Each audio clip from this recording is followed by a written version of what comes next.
Abu Bakr al-Baghdadi. As the leader of ISIS, Abu Bakr al-Baghdadi oversaw brutal terrorist attacks and controlled large swathes of Iraq and Syria. For years, he eluded capture, moving between tunnels and safe houses. In 2019, U.S. Special Forces tracked him to a compound in northwestern Syria. During a nighttime raid, al-Baghdadi fled into a tunnel with 2 children. Cornered, he detonated a suicide vest, killing himself and them. His death marked a major victory against ISIS leadership. Bonnie and Clyde.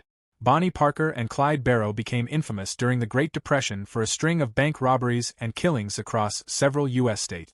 In 1934, police in Louisiana learned their travel route and set up an ambush on a rural road. As the couple's car approached, officers opened fire, hitting them more than 50 times. The deadly ambush ended their 2-year crime spree and cemented their place in outlaw history. James Earl Ray. In April 1968, James Earl Ray assassinated civil rights leader Martin Luther King Jr. and fled the U.S. using fake passport. 2 months later, British police arrested him at London's Heathrow Airport while he tried to board a flight to Belgium. Extradited back to the U.S., Ray was convicted and sentenced to 99 years in prison, ending one of the most urgent fugitive hunts of the era. Richard Ramirez. In 1985, California lived in fear of the Night Stalker, a serial killer who broke into homes at night, murdering and assaulting victims at random. The police released his photo to the public after finding a fingerprint at a crime scene. The next day, Ramirez was recognized by residents, chased through the streets, and beaten by a crowd until police arrived. His arrest ended a summer of terror for Los Angeles. Ramzi Youssef. The mastermind of the 1993 World Trade Center bombing, Ramzi Youssef fled the United States before he could be caught. For 2 years, he remained one of the world's most wanted fugitives. In 1995, intelligence traced him to a luxury hotel in Islamabad, Pakistan. An undercover agent posing as an electrician knocked on his door, and when Youssef answered, he was arrested instantly. He was later extradited to the U.S., convicted and sentenced to life in prison without parole. Ayman al-Zawahiri. After Osama bin Laden's death, Egyptian-born Ayman al-Zawahiri became the leader of al-Qaeda. For over a decade, he stayed hidden in safe houses across Afghanistan and Pakistan, directing terrorist operations from the shadows. In 2022, U.S. intelligence located him in a Kabul safe house. A drone strike fired 2 precision missiles at his balcony as he stood outside. No one else was harmed, and the strike ended the long reign of bin Laden's successor. John Dillinger.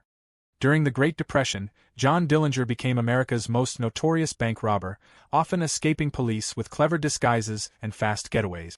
By 1934, he was public enemy number 1. That July, FBI agents learned he would be at Chicago's Biograph Theater. As Dillinger left the cinema with friends, agents closed in. He ran toward an alley, reaching for his gun, but was shot dead. His death ended a brief but legendary era of American outlaw crime. Joaquin El Chapo Guzman. Leader of Mexico's Sinaloa cartel, El Chapo was infamous for smuggling billions of dollars worth of drugs and for his daring prison escapes. In 2016, after months of intelligence gathering, Mexican Marines raided a safe house in Los Mochis. El Chapo tried to flee through tunnels and then a stolen car, but was caught on a nearby highway. He was extradited to the United States, where he now serves a life sentence in a high-security federal prison, ending the career of one of the most powerful drug lords in history. Ted Kaczynski. For 17 years, Ted Kaczynski, known as the Unabomber, carried out deadly mail bomb attacks against universities, airlines, and scientists, killing 3 and injuring dozens. He lived in complete isolation in a remote Montana cabin, avoiding detection. In 1996, after the FBI published his anti-technology manifesto, his brother recognized the writing style and tipped off authorities. Agents arrested him at his cabin, where they found explosives, weapons, and handwritten journals describing his crimes. His quiet capture ended one of the longest and most complex manhunts in U.S. history. Pablo Escobar. In the 1980s, Pablo Escobar's Medellin cartel controlled most of the global cocaine trade, making him a billionaire and Colombia's most feared criminal. He bribed politicians, escaped from prison, and fought a violent war with the government. For years, elite police units hunted him, aided by U.S. intelligence. In December 1993, Escobar made a call to his family, a mistake that allowed authorities to trace him to a Medellin neighborhood. Surrounded by police, Escobar tried to escape across rooftops but was gunned down. His death ended a bloody chapter in Colombia's history and the reign of the King of Cocaine. Osama bin Laden. After September 11, Osama bin Laden became the world's most wanted man. For nearly 10 years, he evaded U.S. forces, hiding in remote mountains and protected safe houses. The breakthrough came in 2010, when intelligence tracked one of his trusted couriers to a mysterious, high-walled compound in Abbottabad, Pakistan. After months of surveillance, President Obama approved a secret night raid.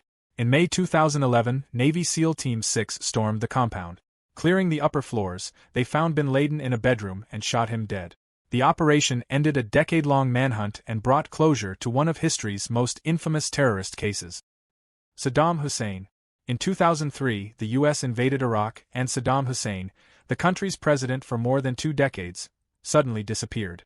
Coalition forces searched relentlessly, raiding palaces, cities, and rural hideouts. Many suspected he had escaped to another country. The breakthrough came in December during Operation Red Dawn.